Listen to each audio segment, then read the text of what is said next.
Bismillahirrahmanirrahim. Assalamualaikum warahmatullahi wabarakatuh.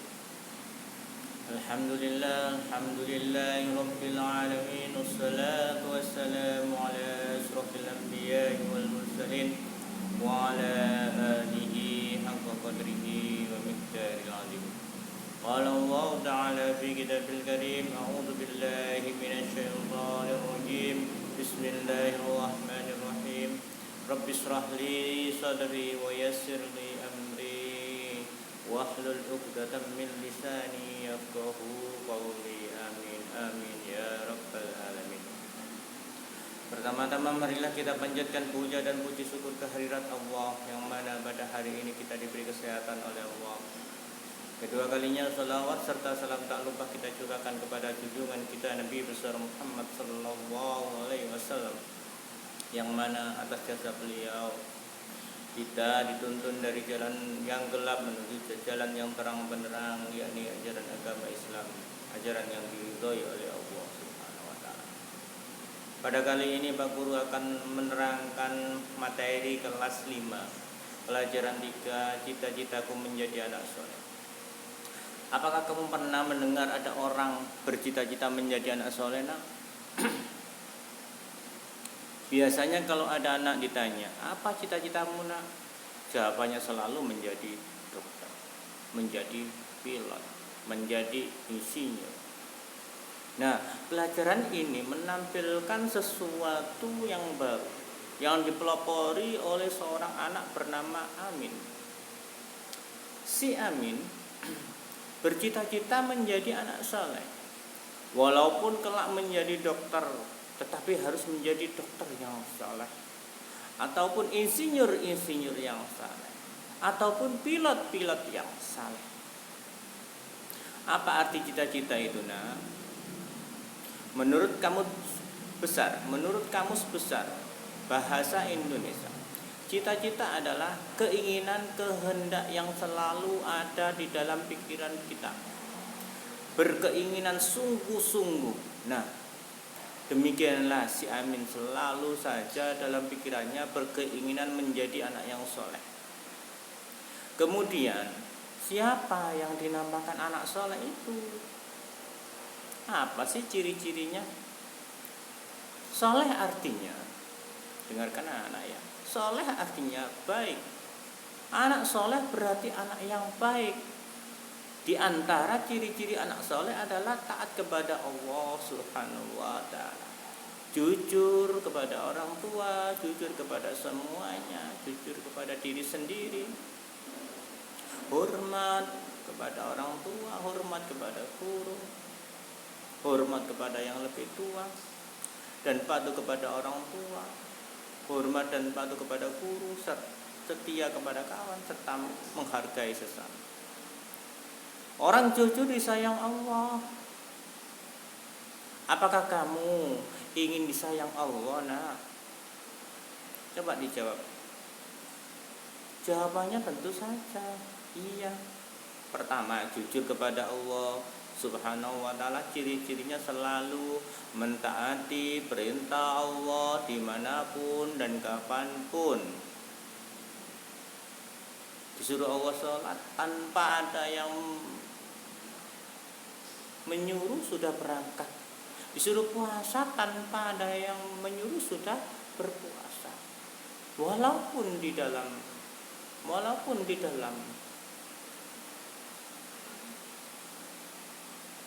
rumah sendirian, tidak ada orang tua, ditinggal orang tua sendirian, berani tidak makan dan minum. Itu namanya jujur kepada Allah.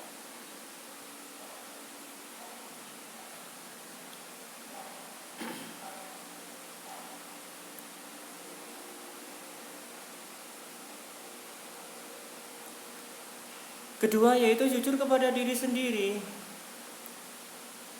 Pada saat melakukan inspeksi mendadak di SD negeri 10 pagi, jam 10 pagi, Jakarta pada hari Senin, Pak Nuh berkata, Saya berharap para guru menjalankan tugasnya dengan baik. Anak-anak juga dapat konsentrasi dan mengerjakan soal dengan jujur. Siapakah Pak Nuh itu, Nak? Pak Nuh adalah Menteri Pendidikan dan Kebudayaan Republik Indonesia. Pak Nuh berharap sikap jujur harus dibiasakan sejak dini, sejak anak SD. Karena kejujuran dapat meningkatkan prestasi dan percaya diri. Bagaimana dengan ketidakjujuran? Perilaku tidak jujur dapat mendatangkan petaka. Contoh bagi siswa yang menyontek ketika ujian, mereka akan dinyatakan tidak lulus, namanya dicoret karena tidak jujur. Yang ketiga yaitu jujur kepada orang lain. Semua orang pasti pernah berjanji, misalnya seorang siswa berjanji kepada bapak ibu gurunya akan menyerahkan tugas PR pada hari dan tanggal tertentu. Bila siswa tersebut memenuhi janjinya, maka guru akan senang dan memberikan pujian. Apa yang terjadi jika siswa tersebut tidak menepati janjinya? Tuliskan jawabanmu pada buku catatan dan tunjukkan kepada pasien.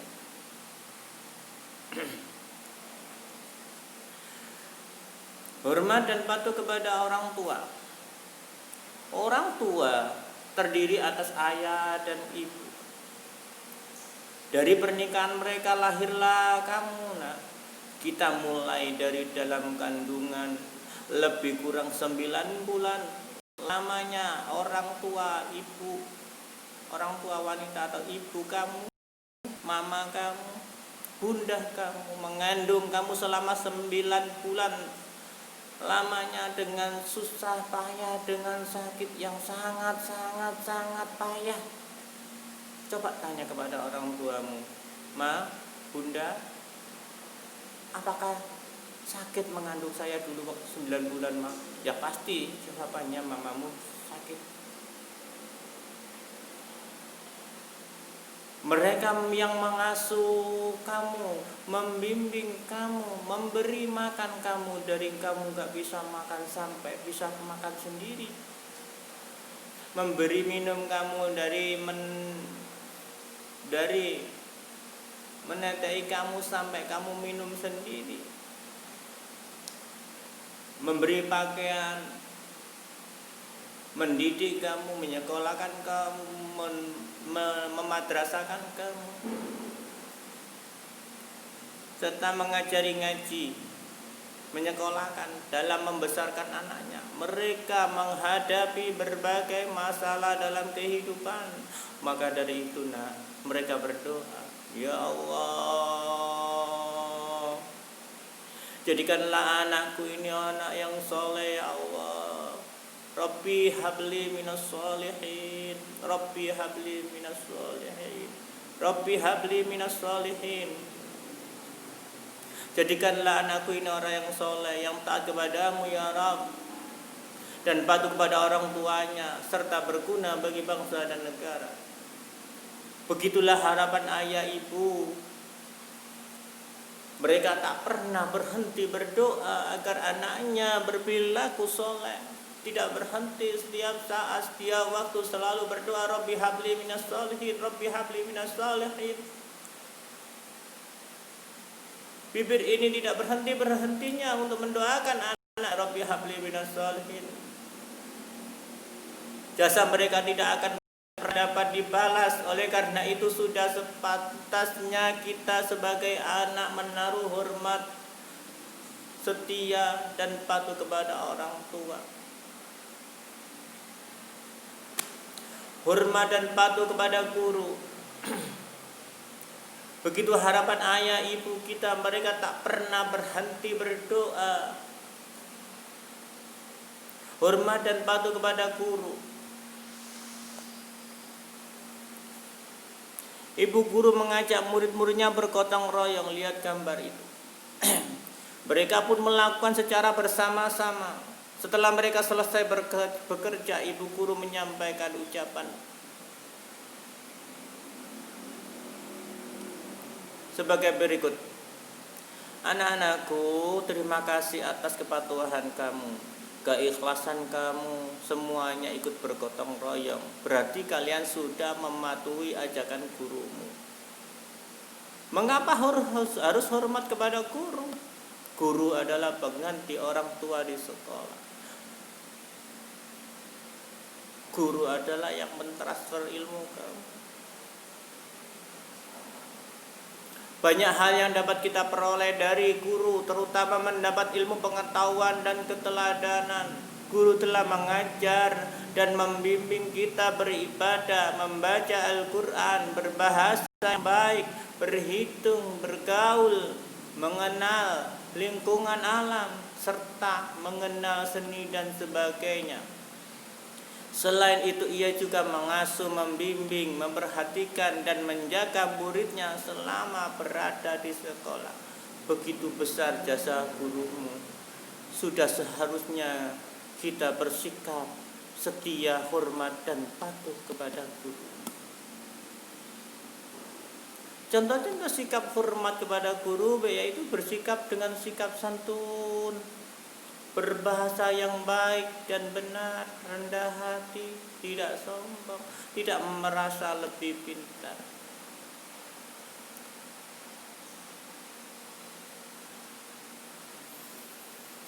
Yang C, indahnya saling menghargai.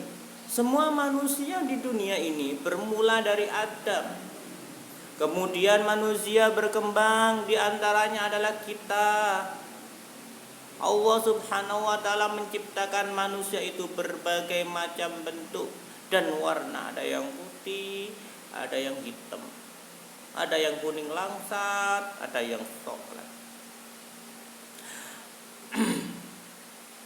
ada yang keriting rambutnya, ada yang lurus. Semua tidak ada yang serupa. Di dunia ini tidak ada yang menyerupai satu sama lain. Demikian pula kehidupan manusia, ada yang kaya dan ada yang miskin. Bangsa Indonesia misalnya terdiri dari beragam suku, agama dan adat istiadat. Lalu bagaimana kita hidup di tengah-tengah keberagaman itu? Tentu saja kita harus saling menghargai. Sikap saling menghargai antara lain menghargai pendirian orang lain.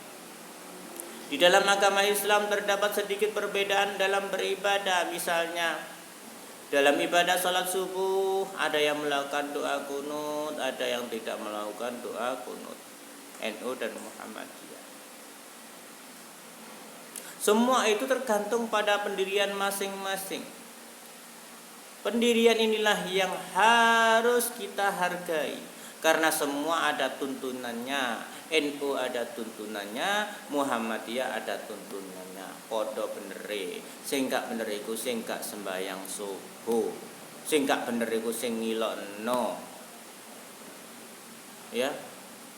Yang terpenting adalah dilaksanakannya sholat subuh sesuai dengan tuntunan Islam yang diyakininya. Mereka yang berkunut, yang tidak berkunut tetap sah sholat. Yang kedua, menghargai keyakinan orang lain. Ahmad bertempat tinggal di satu lingkungan dengan Stefanus. Mereka juga belajar di sekolah yang sama. Ahmad beragama Islam sedangkan Stefanus beragama Kristen. Dalam berteman mereka selalu rukun dan saling menghargai sekalipun berbeda agama.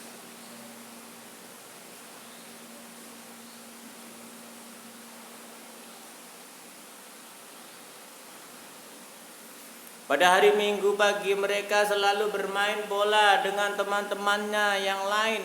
Namun pada suatu pagi Stefanus menghampiri Ahmad dan minta maaf karena tidak bermain bersamanya. Ayah Stefanus mengajak pergi ke gereja. Ahmad tidak mempersoalkannya dan menghargai sikap Stefanus untuk pergi ke gereja bersama ayahnya. Yang ketiga, menghargai pendapat orang lain. Pada hari Selasa, siswa kelas 5 belajar kelompok membahas tentang sikap anak terhadap orang tua, yaitu ayah dan ibu. Siswa kelas 5 dibagi menjadi 5 kelompok. Satu dipimpin oleh Ahmad, sedangkan anggota yang lain dipimpin oleh Iwan, Habibi, Dino, Iranisa, dan Ilham. Perhatikan gambar ini nak. Dalam belajar kelompok, masing-masing siswa mengemukakan pendapatnya tentang bagaimana seharusnya bersikap terhadap orang tua.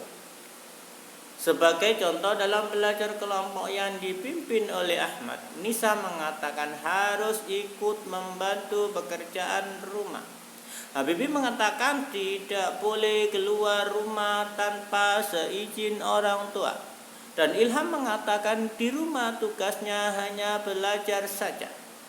Kemudian Iwan mengatakan, yang penting aku tidak boleh meninggalkan sholat dan mengaji. Ahmad sebagai pimpinan diskusi cukup bijaksana. Semua pendapat dihargai dan dihimpunnya secara tertulis. Kemudian ia mengajak teman-temannya sekelompok merangkum berbagai macam pendapat tersebut.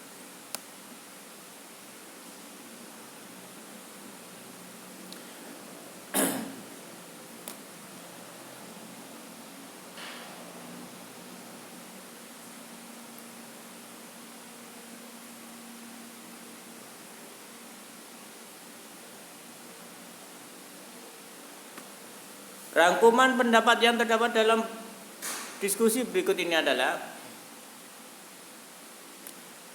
adalah beberapa pendapat yang muncul dalam diskusi kelompok tentang bagaimana seharusnya bersikap terhadap orang tua. Nisa mengatakan harus ikut membantu rumah. Habibie mengatakan tidak boleh keluar rumah tanpa seizin orang tua. Dan Ilham mengatakan di rumah tugasnya hanya belajar saja. Kemudian Iwan mengatakan yang penting aku tidak boleh meninggalkan sholat dan mengaji. Itu rangkumannya diskusi. Yang B, jawablah pertanyaan berikut ini dengan benar dan jelas. Di buku tulis. Ya, tolong dikerjakan. B, halaman 27. Dan C, B dan C tolong dikerjakan. Dari sini Pak Guru saya akhiri pelajaran kali ini. Mudah-mudahan bermanfaat bagi kita semuanya, bagi anak-anakku dan bagi orang yang melihat video saya. Kritik dan saran silakan komen di kolom komentar. Demi kemajuan pendidikan di sekolahan kami, demi kemajuan dalam metode pengajaran kami. Wabillahi taufiq wal hidayah waridha wal inayah. Wassalamualaikum warahmatullahi wabarakatuh.